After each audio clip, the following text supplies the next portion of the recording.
Michael Chandler versus Justin Gaethje. Dana White was talking about it almost at the press conference after Michael Chandler finally speaks up. He said, I think Gaethje Chandler probably the biggest fan favorite fight on the entire planet right now. I think he becomes a part of my highlight reel or I become a part of his highlight reel and both of us come forward and enjoy a good old-fashioned passionate scrap. That's how he's wired. That's how I'm wired. Is there any more exciting fight than that? I don't know if it's the most exciting fight, but it's a fantastic fight. It's a logical fight.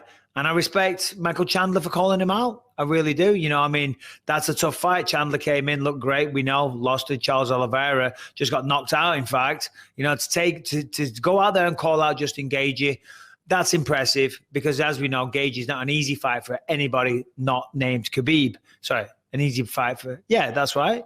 Anyway, if you're Khabib, it's easy. If you're not Khabib, you're fucked. Okay, so Justin Gaethje is the man, and he's going to be very, very hungry. You know, and he feels like he's a champion in waiting. As we know, he's got tremendous wrestling, heavy hands. His last performance against Tony Ferguson, his hands looked incredible. I'm going to say something now that might be insulting to Tony, but I don't want it to be. But remember how good Gaethje looked against Tony Ferguson, and we were like, wow, his boxing was incredible. Of course. Does that performance mean less? Seeing the last two performances of Tony Ferguson. Do you know what I'm saying? Because it looked like, wow, Justin Gaethje's got hands like Floyd Mayweather. Or, you know, the boxing was crisp. Floyd Mayweather's a bloody stupid exaggeration, but you know what I'm saying. I'm just trying to make a point. He looked very, very good. But Tony, you know, he's struggled. He's lost 3 in a row now. What do you think of that statement? So I think Tony's question. So Tony's whole, like, career was built off of, or that at least that impressive win streak that made him the dark horse of the division was built off of taking a tremendous amount of damage, fighting through it, and then continuing to soldier on. I think Justin Gaethje getting that out of Tony, where you finally saw the boogeyman shake his head and say, no mas, no mas. Yeah. That to me is where you turn the page on Tony Ferguson. And I question whether or not Beneil Dariush is the, you know, like the number one pound, but you know what I mean? Like the next after, I think that's where the downslide starts. But Gaethje, no, I think that was impressive. Yeah, you're right. I think that question, what I just asked, should be posed to the performance of Beneil Dariush more than Justin Gaethje. Yeah, you're right. And, you know, and for Tony, you got to love that guy, Tony Ferguson. I forget the exact wording of it, but he came out recently and said, hey, I'm not done. I'm going nowhere. You know, I'm still going to be the champ. He still has that firm belief in himself, you know, which is what you got to have, you know, if he's going to go out there and be a champion, even though some people might be thinking he's crazy or whatever, he still believes. And that makes you very dangerous. And I just want to say something. When I fought at UFC 186, it's in my documentary that comes out soon. Ariel Helwani talks about this, because when I fought CB Dalloway, UFC 186, I sat down in this hotel room with Ariel, and I laid it all out. I said, I'm going to beat CB Dalloway. I said, I'm going to fight again, and I'll fight again. And then this time next year, I'm going to be middleweight champion of the world.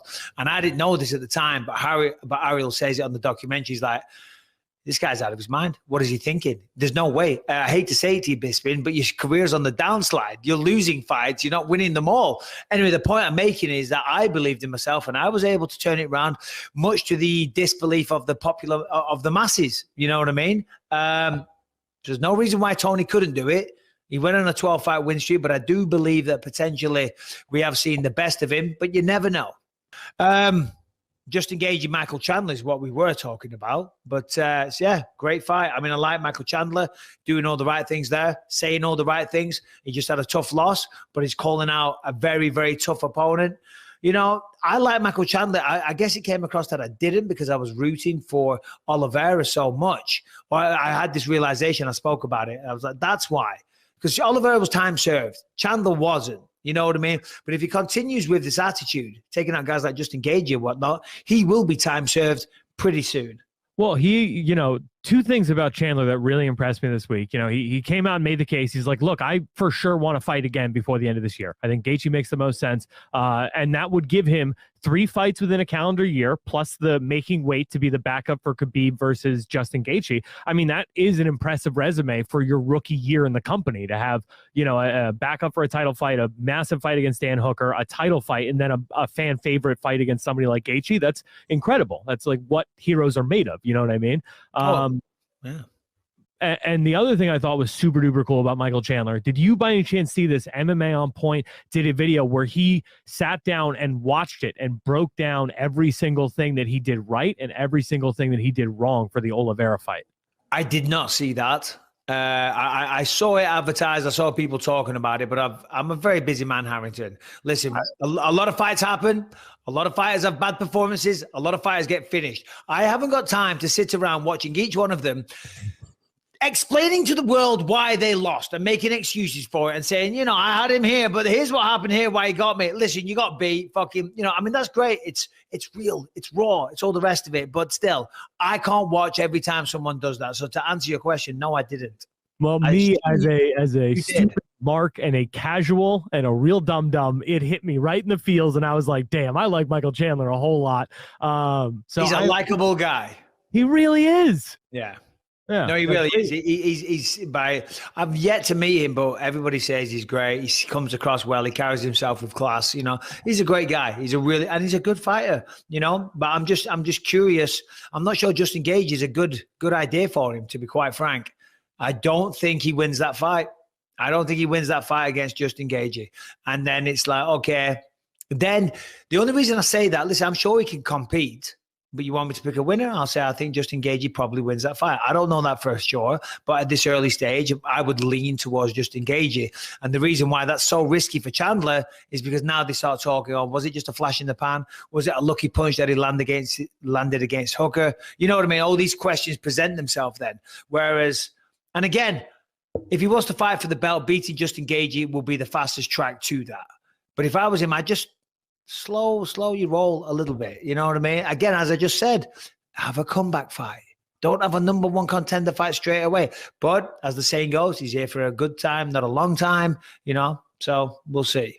Okay, so my question is, if he goes out there and has, like, Justin Gaethje's legendary for his wars, right? Like, he's got the two fights against Eddie was two against Eddie Alvarez or two against I can't remember exactly what the metric was, but he has wars and wars and wars with all the top lightweight contenders. If Chandler goes out there and puts on a fan-friendly performance and loses a decision to Justin Gaethje, and he wins fight of the night and possible fight of the year contender, I don't think that hurts his profile all that much.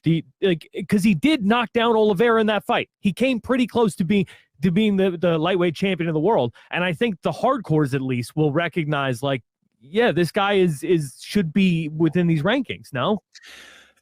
Listen, I don't think any fighter on the planet wants only the recognition of the hardcores on the planet.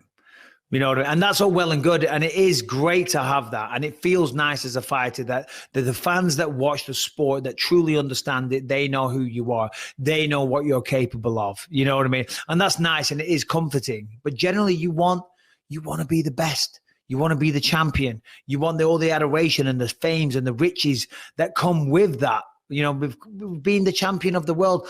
You know, if you're in those kind of conversations, he's almost there, right? He's got a big reputation. He fought for the belt. He came up short. Same with Justin Gaethje. All these guys that are clamoring for a title fight, they all want to be the champ.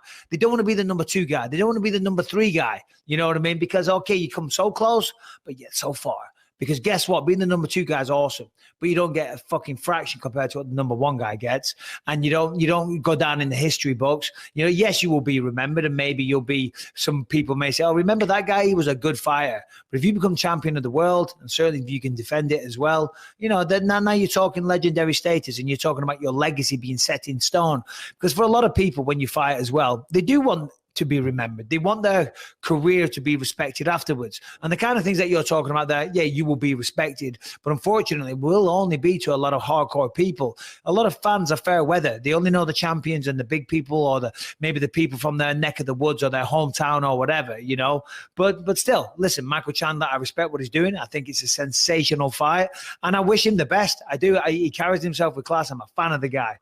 So I did want to ask you that, because at what point does that championship mindset start to work against you, right? Where you're like, where you have the confidence of somebody who at one point was, without a doubt, the baddest man on the planet at your weight class, right? Like somebody like Tyron Woodley or Johnny Hendricks, who kept coming back for fights well past their title run because they still believed that they could make that run.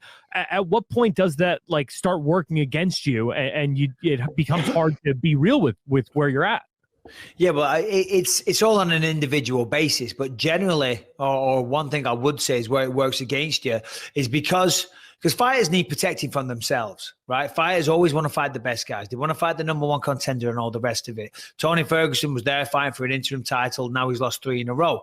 He should be taking comeback fights, you know what I mean? But because of that championship mindset and because he wants to be a contender and still wants to be in those conversations, he's fighting the best guys out there. He just fought Charles Oliveira that bloody went and won the championship. He fought Justin Gaethje, who was the other one that he lost to. Sorry, Beneil Dariush, another guy that's in, he's closing the gap on, contender status. What Tony needs is to go away and rebuild his career on some lower level guys. You know what I mean? Maybe guys that are ranked, closer to number 15. There's no shame in that. That happens in boxing all the time. You know what I mean? You lose a championship fight and then you're taking on someone that's, it's called a comeback fight. It's not called a title fight. It's not called a number one contender fight. It's called a comeback fight.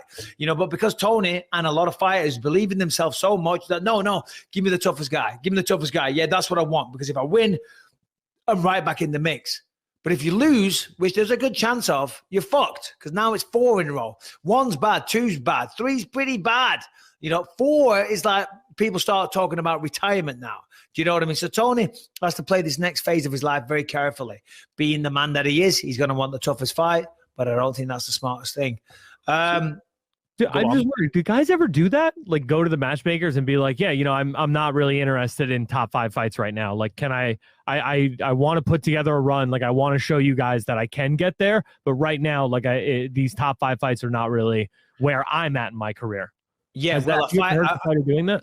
I don't know if they have. It's probably the opposite. I only ever did the opposite of that. But that's where you need a manager. That's where you need a manager to protect yourself. Protect you from yourself. Because that's number one. That's what a fighter should say. Even if they don't mean it. You have to say that, okay? You have to say that, and you need a good manager. Hopefully they do mean that, and you need a good manager that will step in and have a word with the UFC. Number one, if you're saying to Sean Shelby or Mick Maynard, oh, I don't want that guy, I want an easier fight, that's not what you want to hear. That's not the spirit you want to hear. And also, they're not in the habit of giving you easier fights just because you say you want an easier fight. That sends the wrong message. And, far be it for me to speak for Mick or Sean, but I would assume if a fighter's coming to them and saying, hey, give me a really favorable matchup. Give me a good stylistic matchup. Yeah, it ain't going to work. It ain't going to work. They're not going to go, yeah, do you know what? I will. Let's screw somebody else and give them a bad matchup so you do better. Yeah, it doesn't work like that. But that's, to answer your question, that's where a manager comes in. And a manager has to have those difficult conversations with their fighter. And then they have to relay it back to the UFC and say, hey, look, listen, I'm thinking I'm a fighter here. Okay? Yeah, he wants to fight in a number one contender fight or whatever, but he's not ready. And I got to protect him from himself. So unfortunately, instead of having him as a co-main event, let's maybe have him as the main, the opener to the pay-per-view or a fight night or a prelim headliner or whatever it is. You got to think. That's why fighters need protecting from themselves.